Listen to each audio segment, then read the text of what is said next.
I put a new head gasket on this engine and figured I'd put together a video because I know there's a lot of people that are running wire wheels on the blocks to clean them up.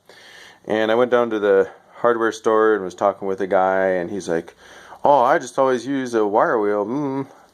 Well, you can destroy your block if you use that, especially if it's an aluminum block, because steel's harder than aluminum, and so you end up chewing through your block, putting grooves in and stuff. So I took a piece of 2x4 tube steel, took it down to the machine shop, had to mill one side flat, and then I'm using 320 grit wet dry sandpaper wrapped around it, and basically use this thing as a sanding block.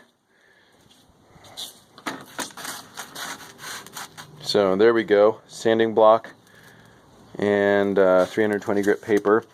I oil it up with WD-40, set it on there, it sits nice and flat. You wrap the paper around and the block is heavy enough, it does all the work for you. You just, I mean, here is not as ideal. Ideally I would have no intake manifold and exhaust here, and I'd orient the block this way and just go in nice smooth strokes across it. Here I'm doing like circles and angles this way and angles that way and stuff, just to try to get that gasket material off. But this way, you know, you won't put in any grooves that are going to be a problem. You know that you're going to be nice and flat. You're not going to mess anything up, and this sits really flat on there. So anyhow, hope that helps. It's important to keep that thing nice and flat.